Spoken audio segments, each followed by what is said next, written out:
Comencemos preguntando cuántos trajeron su libro hoy. A ver, levántenlo, quiero ver muchas historias. Están para la historia, ¿verdad? Sí. Ok, estamos todos para la historia. Desgraciadamente se vendieron todos los libros, así que esta semana vamos a procurar a ver si conseguimos algún buen precio por ahí para los que todavía no tienen su libro, lo puedan adquirir. ¿Leyeron el capítulo 2? No. Hay unos bien honestos que gritan fuerte aquí, ¿no? Dicen que no, otros que dicen que sí. Bueno, la idea es que venga el domingo ya con la lectura hecha. Así que la próxima semana, por favor, capítulo 3, empiece ya a leerlo, póngase al día con el 2 y termine con el 3. Porque no sé si a usted le ha pasado que usted entra a un lugar, a una casa, a una reunión, cuando se está contando un chiste y usted se perdió la primera parte del chiste y no entiende por qué los demás se ríen. Bueno, lo mismo pasa con la Biblia. A veces nosotros escuchamos algo cuando se habla y uno no sabe de qué se está hablando y se siente incómodo. Esa es la idea, ¿ok? Les animamos a leer diariamente una página. Con una página diaria va a poder ponerse al día. Bueno, ahora 2 porque le faltó el capítulo 2 a algunos. Lea diariamente. Vea, hay preguntas al final del libro. Júntese en su grupo en casa y así podrán saber toda la historia. Van a conocer al autor de la historia que va a cambiar nuestra propia historia. Esa es la idea de esta serie de sermones. Así que la semana pasada, primer acto, Gerardo nos habló de que Dios crea todo y todo es bueno. Segundo acto, el pecado entra y todo se rompe. Y luego nos habló de un tercer acto donde Dios promete el rescate y todo estará bien. Y ahora, segundo capítulo, Dios quiere formar una familia a su imagen, para bendecir a todo el mundo a través de su Hijo Jesucristo. Esa es la historia primaria. ¿Se recuerdan el video que vimos en los grupos en casa? El hermano, ¿qué se llama? Randy Frazee nos dijo en el video que hay una historia primaria, o fue Max Lucado, uno de los dos, ¿verdad? Y luego hay una historia secundaria. La historia primaria es esa historia superior, es el plan eterno de Dios. Y la historia inferior o secundaria es donde nosotros nos insertamos y nos involucramos. Así que esto no consiste en llegar a escuchar y conocer de la Biblia, ¡uy, qué bonito! Y entonces admirarse y analizar. No, eso es la historia primaria que tiene un motivo, que nuestra historia aquí en la tierra se conecte con esa historia superior. Mucha gente piensa que está viviendo su propia historia, su propio destino. Y soy el capitán de mi destino. Y aquí estoy en la tierra y bueno, de algo tendremos que morirnos y hay que echarle para adelante. Y no toman en consideración que cada ser humano está inserto en una historia mucho más grande que su propia historia. Hay una historia secundaria donde nosotros nos insertamos y Dios está usando esa historia para bendecirnos. Historia primaria, ¿verdad? De la creación y todo lo que vimos la semana pasada. Viene la historia de un hombre que es la historia secundaria, paralela, viene por abajo. ¿Cómo se llama este hombre? Abraham. Y ahora vamos a hacer en toda la Biblia, porque miren, usted vio que era, claro, nos dejó medio mareado la semana pasada, ¿verdad? Porque él habló de la ciencia, de las teorías, y realmente uno se queda apabullado con todo esto, ¿verdad? Y luego la creación literal, metafórica, mito, la mujer realmente salió del costado del hombre, fue creada junto con el hombre, y luego Caín y Abel, y luego viene la Torre de Babel, ni siquiera la pusieron en la historia porque, bueno, hicieron un resumen, ¿verdad? Pero el diluvio y toda este gran arco de historia superior, y ahora un Zoom, y nos vamos a ir a ver a un hombre, un solo hombre, que se llamaba Abraham. Vamos a la historia de Abraham. Su historia está en 13 capítulos del libro de Génesis. Y es mencionado Abraham 75 veces en el Nuevo Testamento. Entonces ahora yo les pedí que trajeran su historia, su libro, y les voy a pedir que vayan ahí a la página 11. Esto aconteció como unos 1000 años después de Noé. Y yo voy a leer ahí en la página 11. El Señor le dijo a Abraham, comenzando el capítulo, deja tu tierra, tus parientes y la casa de tu padre y vete a la tierra que te mostraré. Yo tengo subrayado ahí, por eso les dije traigan lápiz si les gusta rayar. Algunos dicen, uy, pero está tan bonita el libro. Ráyenlo nomás, porque ustedes, cualquier comentario, cualquier idea, lo va a tener aquí y en este papel después lo va a poder leer. Yo subrayé, deja y vete. 2 mandamientos. Deja tu tierra y vete a la tierra que te mostraré. Haré de ti una nación grande y te bendeciré. Haré famoso tu nombre y serás una bendición. Bendeciré a los que te bendigan y maldeciré a los que te maldigan. Por medio de ti serán bendecidas todas las familias de la tierra. Dice el Señor, Abraham, voy a bendecir al mundo.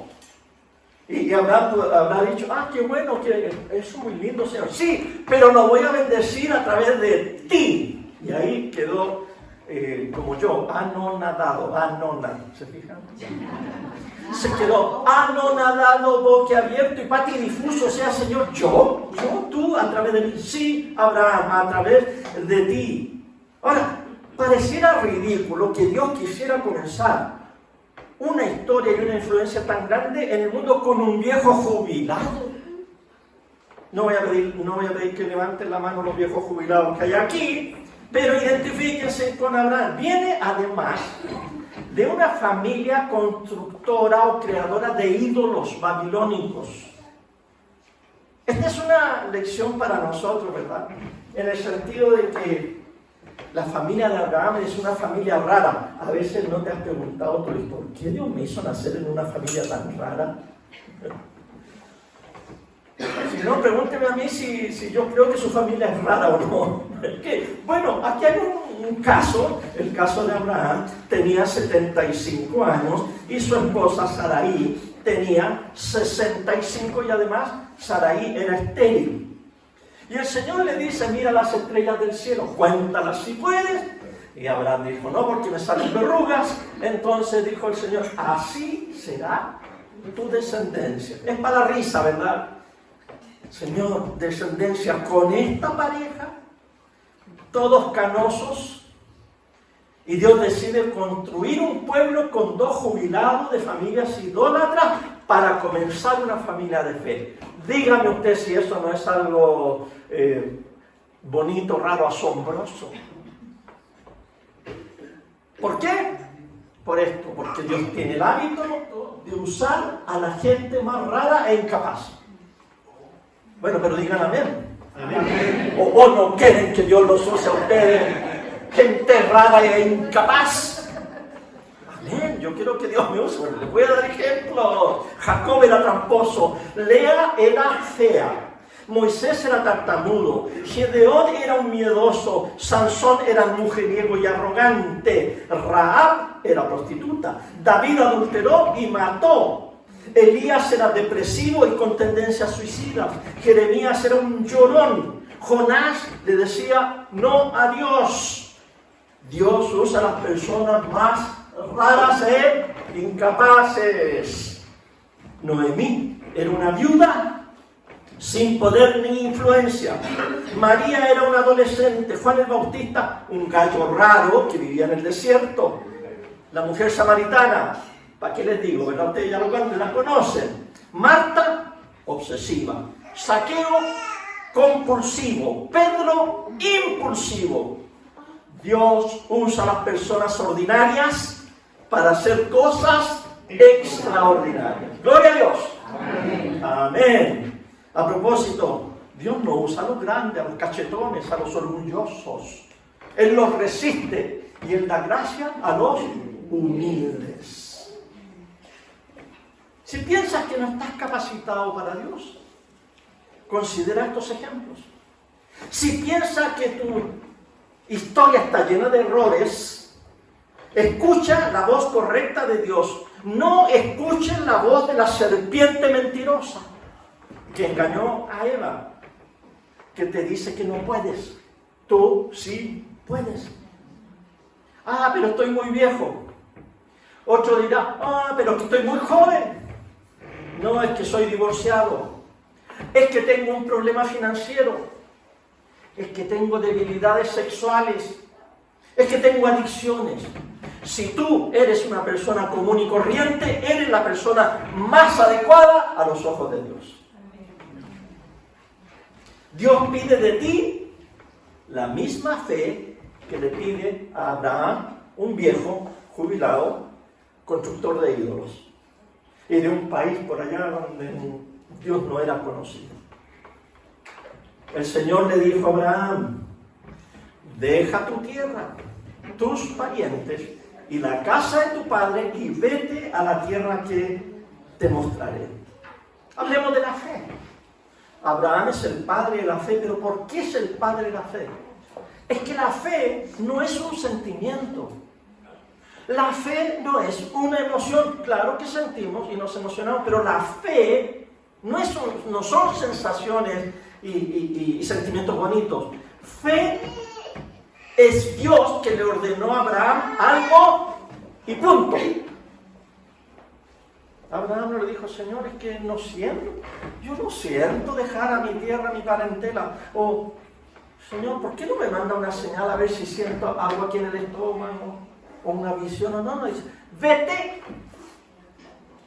Deja tu tierra y vete. Y la fe de Abraham dijo, si fuera mexicano, ni modo. Órale. Y partió. Eso es fe. Versículo 4, bueno, en la Biblia primero dice, Abraham partió tal como el Señor se lo había ordenado, y Lot se fue con él. Entre paréntesis, Dios no llamó a Lot, se fue de patúo, y le causó problemas a Abraham. Y Abraham también, tan débil de carácter que era, que le dijo, oye, tú no, pues si me mandó a mí, quédate tú. No, ya vente conmigo, le causó problemas. Bueno, tomó a su esposa, tomó sus posesiones, las puso en una carreta. A ver, me faltó algo acá. Abraham tenía 75 años cuando salió de Harán. Oiga, yo a los 75 años no quiero salir para ninguna parte a propósito, me falta poco. No me manden para ningún lado. Yo quiero estar donde yo quiera estar y no quiero. Pero él a los 70, eso es fe, pues. Estamos hablando de la fe. Salió de Harán. Tomó a su esposa, sus posesiones, los puso en una carreta y partió. Ni siquiera sabía a dónde iban, no tenían bookings, ni Airbnb para decir, voy a llegar a tal hotel o voy a tomar tal carretera. Salió, por fe. Qué hermoso. Solo sabía que Dios le había ordenado irse. Y eso no es un sentimiento o algo que se me imagina en la cabeza, es obediencia a Dios.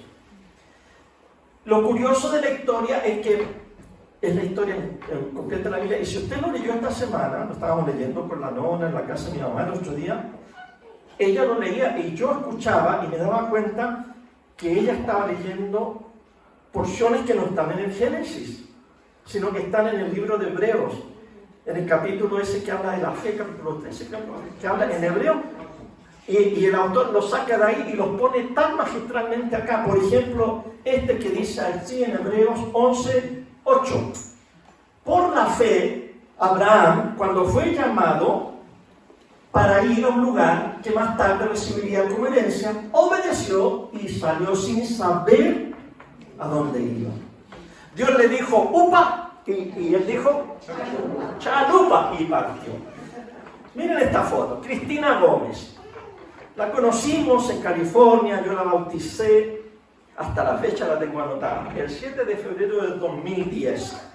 Y a los días ella volvió a su país, a México, a la iglesia de nuestro amigo. Yo le dije desde San Luis Potosí, sí, bueno, vete y congrégate en la iglesia de mi amigo Arturo, y ahí se discipuló, creció espiritualmente y se preparó para un trabajo misionero intercultural.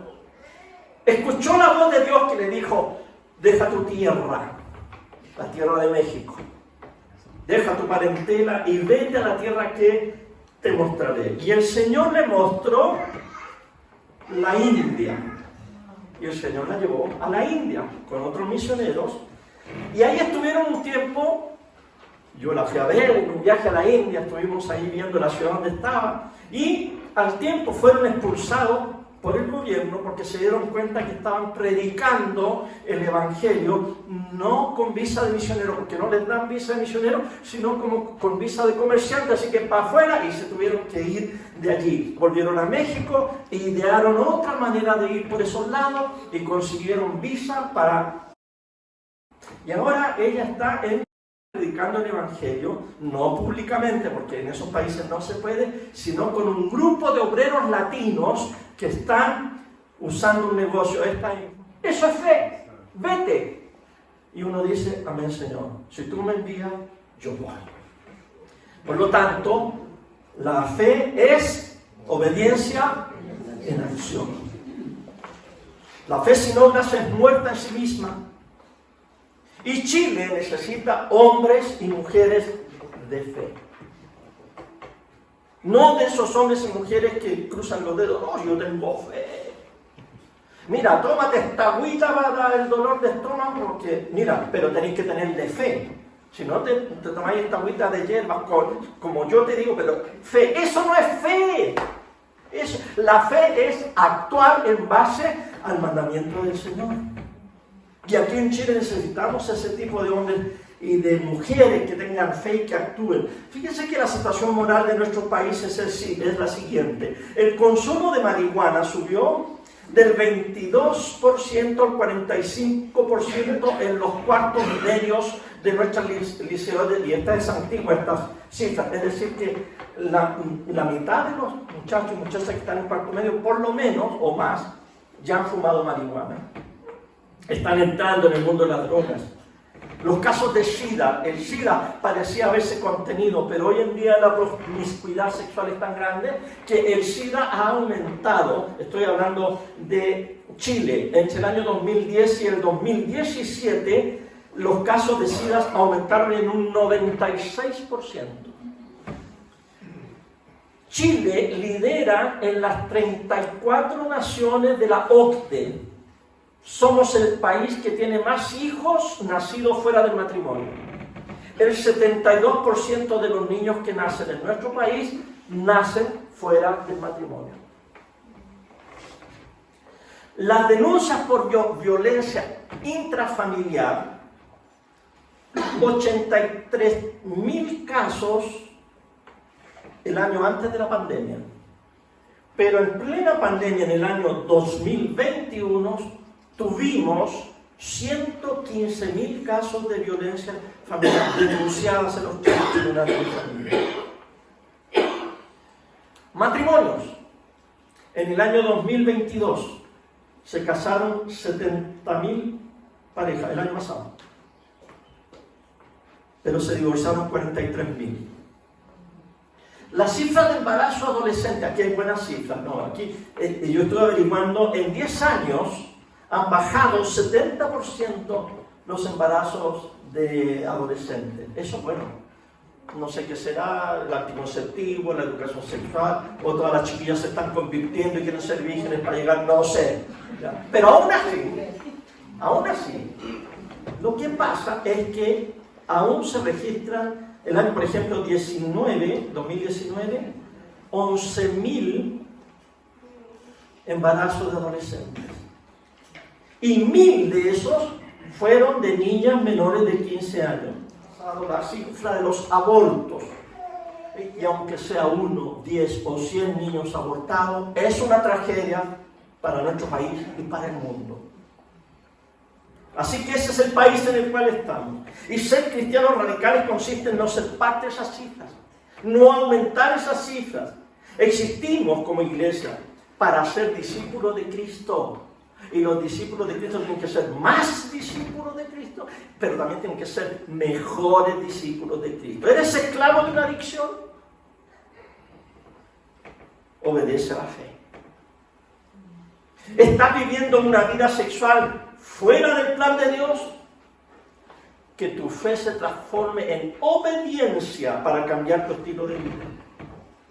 ¿Has tenido o planeas tener hijos fuera del matrimonio? Hazte miembro de la familia de Abraham. ¿Estás viviendo en violencia familiar o laboral o de cualquier tipo? Busca ser como Isaac. ¿Quién era Isaac? El hijo de Abraham, un hombre de fe pacífico. Queremos hombres y mujeres que pongan su fe no en las palabras, sino en las acciones. Que el mundo te vea vivir como un hombre y una mujer íntegra de fe. Abraham creyó al Señor y el Señor lo reconoció a él como justo. Eso viene del libro de Romanos, la carta a los romanos. Cuando todo pareciera muerto, surge la fe. Amén. Abraham está totalmente persuadido por Dios y obedece a Dios. Tengo fe en Dios. No te estoy diciendo si escuchas a Dios, si vienes los domingos a la iglesia, si estás orando. Yo te pregunto, ¿tienes realmente fe en Dios? No te estoy preguntando si tú crees que Dios existe. La pregunta es, ¿tengo fe en Dios? ¿Le creo a Dios? En mi vida financiera, ¿le tengo confianza a Dios? ¿Le creo a Dios? ¿Soy generoso? ¿Crees que Dios te recompensará si eres generoso? Si no, entonces no tienes fe bíblica. ¿Le crees a Dios en cuanto a tu matrimonio? ¿Le crees a Dios en cuanto a tus negocios? ¿Le crees a Dios acerca del amor, por ejemplo? ¿O acerca del futuro? ¿Qué va a pasar conmigo en el futuro? ¿Le creo a Dios su promesa? Porque va a llegar el momento en que tendrás que darte cuenta si realmente tienes fe o no, porque la fe se prueba. La fe no se proclama, ni se escribe, ni se dibuja. La fe se prueba en situaciones de la vida. La fe es obediencia en acción. Ahora, ¿qué es lo contrario de la fe? Es la vista, es verlo todo, cuando tú lo tienes todo claro. Y lo puedes ver. ¿Es eso fe? No. Porque si tú vieras todo y tuvieras entendimiento de todo, entonces tú serías Dios. Pero por eso tenemos fe, porque no vemos todo ni sabemos todo, y la fe es confianza en Dios. Porque Tomás vio y creyó. Pero bienaventurados los que no vieron y creyeron. Muchas veces nosotros no confiamos en Dios y no confiamos en el tiempo de Dios. Se nos acaba la fe cuando nosotros le pedimos algo al Señor y pasan los días y los meses y el Señor decimos, ya se olvidó de mi petición. Ya, pues Señor, ¿dónde estás? ¿Cuándo me escucharás? ¿Hasta cuándo, Señor? Es porque no tenemos fe en los tiempos de Dios. Queremos hacer las cosas a nuestra manera y en nuestro tiempo. Acuérdense de Abraham, 75 años tenía. ¿Ok? Y aquí tenemos, a ver, déjenme ver, tenemos uno de 81 por ahí. Y ya no digo más porque además son mujeres y se me ofenden, ¿ok? Pero, recuérdense, Abraham, no veía, no sabía, no tenía claro, no tenía un mapa, pero le creyó al Señor. Y lo otro que hacemos, le ayudamos al Señor. Le ayudamos. Señor, mira, si no, yo te puedo sugerir cómo hacerlo,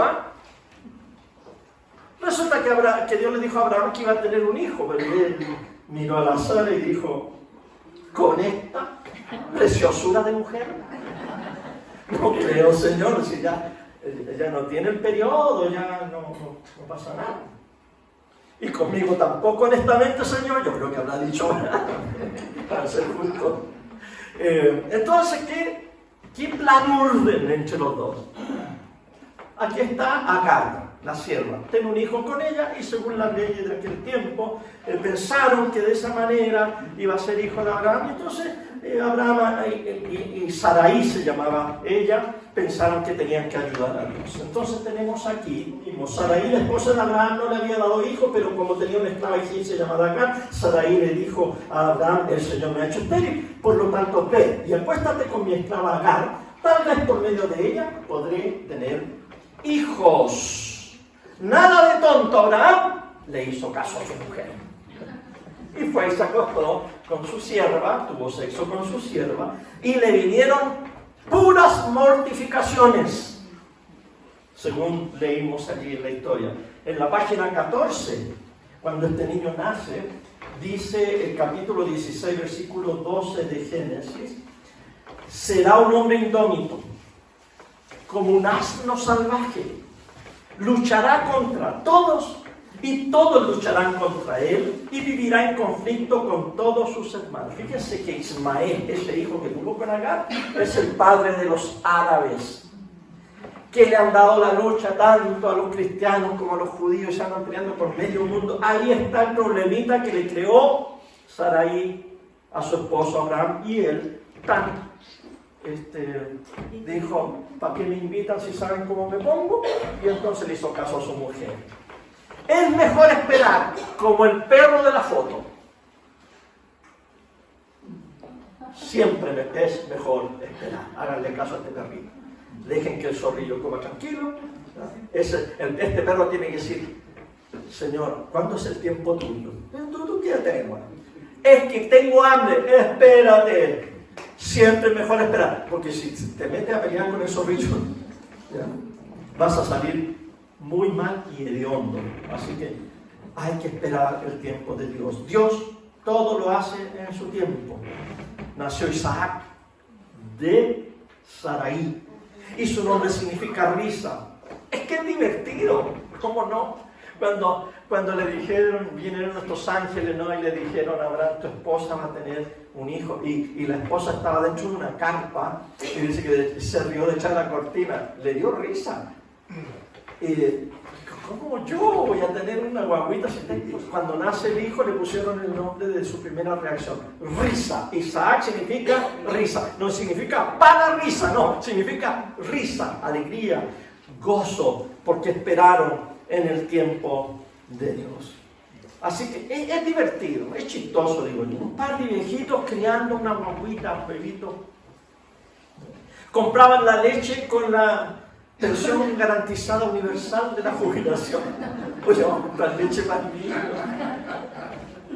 En la casa todos comían papilla porque nadie tenía dientes. Dios siempre llega a la hora, nunca está atrasado. Amén. Repitamos todos juntos: Dios llega a la hora, nunca está atrasado. Entendámonos. Espera para casarte, espérate para rehacer tu vida, espera que tu familiar querido se convierta, espera para tener un bebé, no hasta los 75 años, ¿no? Ya quiere decir que Dios no te lo va a dar. Dios siempre llega a la hora y nunca está atrasado. Entonces insistamos en que confiar en Dios es tener fe. Fe es confiar en Dios. En la página 16 tú vas a encontrar que dice: pasado cierto tiempo, Dios puso a prueba a Abraham y le dijo: Abraham, aquí estoy, respondió. Dios le ordenó: toma a tu hijo, el único que tienes y al que tanto amas, y ve a la región de Moría. Una vez allí, ofrécelo como holocausto en el monte que yo te indicaré. El niño ya tenía como 15 años, Isaac, 13, 15 años por ahí. Y Dios le dice: llévalo al monte y sacrifícalo, mátalo. Y esto es tremendo, esto es algo tremendo. En aquel tiempo también lo era, porque matar a los hijos en sacrificio era una cosa que Dios abominaba, y las religiones paganas lo hacían, como también las religiones paganas de América, los aztecas, los mayas, todos estos, los incas. De hecho, que arriba en el Cerro del Plomo se encontró a un niño como de esa edad, 12, 13 años, sacrificado y congelado allí en la cumbre del plomo. Era una práctica pagana y abominable. Entonces Abraham dice, a ver, ¿cómo si esto es tan feo, tan abominable? Dios me lo está pidiendo a mí, y eso es fe. Pues Dios se lo pidió, él dijo, bueno, lo voy a hacer. Pero con fe en su corazón, vamos a ver el final de la historia. Abraham se levantó de madrugada y ensilló su asno. También cortó leña para el holocausto y junto con 2 de sus criados y su hijo Isaac, se encaminó hacia el lugar que Dios le había indicado. No sé si yo habría hecho lo mismo. Entonces le dijo a sus criados, quédense aquí con el asno. El muchacho y yo seguiremos adelante para adorar a Dios y luego regresaremos junto a ustedes. Abraham tomó la leña del holocausto y la puso sobre Isaac, su hijo. Él por su parte cargó con el fuego y el cuchillo, y los dos siguieron caminando juntos. Isaac le dijo a Abraham, padre, dime, hijo mío, aquí tenemos el fuego y la leña, continuó Isaac, pero ¿dónde está el cordero para el holocausto? El cordero, hijo mío, lo proveerá Dios. Le respondió Abraham y siguieron caminando juntos. Eso es fe en acción. Y usted sabe la historia, ¿verdad? Que amarra al niño, lo pone arriba de un altar de piedra donde ya está la leña lista, pero antes de prender la leña tiene que matar al niño, porque esto no es para quemarlo, sino tiene que ser un sacrificio muerto. Y alza su cuchillo para degollarlo, porque así se mataban a los corderos. Y cuando lo va a hacer, escucha una voz que le dice, ¡Abraham! ¡Abraham! Aquí estoy, Señor, respondió con alegría. Qué bueno que me interrumpiste, Señor. Aquí estoy. No pongas tu mano sobre el muchacho ni le hagas ningún daño, le dijo el ángel. Ahora sé que temes a Dios, porque ni siquiera te has negado a darme a tu único hijo. Hoy, hay algo que hay entre tu fe y tu confianza. ¿Hay algo que se interpone allí? Te voy a preguntar, ¿quién es tu Isaac? ¿Quién o qué es algo que tú jamás le entregarías a Dios? O sea, ni se te ocurra pedirme tal cosa. Porque ahí sí que nos vamos a enfrentar. ¿Qué se interpone entre tu fe y tu confianza? Este pasaje es difícil, lo conversábamos con la nona el otro día. Yo le decía, mira, lo que pasa es que aquí es donde Dios le pone fin a todos los sacrificios.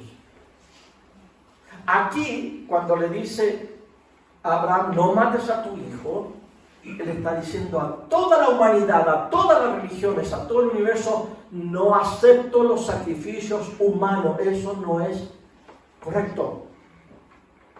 Estaba probando Abraham, pero eso no es correcto. Dios le pone fin a todos los sacrificios humanos, y nosotros los cristianos sabemos que también en su Hijo Jesús, en el mismo monte donde ocurrió esto, Jesús, el Dios el Padre le puso fin a todos los sacrificios por el pecado. Porque Jesucristo es un tipo, una metáfora, una analogía de Isaac, que va a la cruz y muere absorbiendo los pecados de toda la humanidad para que ya no muramos nosotros y para que nadie más sea asesinado, matado, sacrificado, sino que Jesús lo hace y ahí se pone fin a todos los sacrificios. Es un pasaje difícil, es una prueba grande. Y eso ocurrió para señalarnos a Jesucristo. Los que leemos la Biblia con los lentes de Jesucristo entendemos qué está pasando aquí. Estamos en el altar del sacrificio por nuestro pecado, porque tú tenías que morir, yo tenía que morir, y adivinen quién aparece: el Cordero de Dios que quita el pecado del mundo. Y Dios dice, no, tú no vas a morir. No. ¿Quién va a morir entonces? ¿Qué es lo que hace Abraham? Se da vuelta y ve que hay un cordero, un carnero como este allá, está enredado en unos matorrales, y ese es el que Dios prometió. ¿Se acuerdan que a Isaac le dice, Señor, mira, el papá le dice, llevamos todo, ¿dónde está el cordero? Y él le dice, Dios proveerá, hijo mío, pero es que no tenemos el video. No tenemos el video. ¿Cómo le dijo Abraham a su hijo está aquí, papá? Dios proveerá, hijo mío. ¿Eso es lo que vimos en el video? O Dios proveerá, hijo mío. Algunos dicen que Abraham le dijo, Dios proveerá, hijo mío. Dios proveerá, coma, hijo mío. No que te diga, hijo mío, sino que el hijo mío es el cordero que tengo que sacrificar. Mire todo lo que uno se puede meter en una frasecita. Muy profundo, porque en ese tiempo no teníamos coma ni nada de esas cosas. Dios proveerá, hijo mío. Y al final Dios proveyó. Y de hecho Hebreos dice que Abraham obedeció por fe, porque él tenía la fe de que aunque él matara a su hijo, Dios se lo iba a resucitar y se lo iba a devolver. Eso no está en el Antiguo Testamento, pero el Nuevo Testamento nos revela esa fe profunda que tenía el Señor. Si tú y yo no tenemos esa fe, no vamos para ninguna parte, porque nos vamos a quedar en el ahora, en el hoy, en el momento, en el problema, en lo que oímos en el libro, en la letra, en lo literal. Pero nosotros tenemos el Espíritu Santo de Dios que nos revela y nos da paciencia para entender que lo que está pasando en nuestra vida va a pasar. No es lo literal, no es lo que veo. La fe no es ver lo que vemos. La fe va más allá, es lo que no se ve, la sustancia de lo que esperamos. Así que ahí está la historia de Abraham, y nosotros vamos a salir de aquí practicando la fe de Abraham. Amén. Amén. Entonces ahora, lo que vamos a hacer es que vamos a darle gracias a Dios por el Cordero de Dios que murió por nosotros en la cruz del Calvario y que quitó el pecado del mundo. Amén.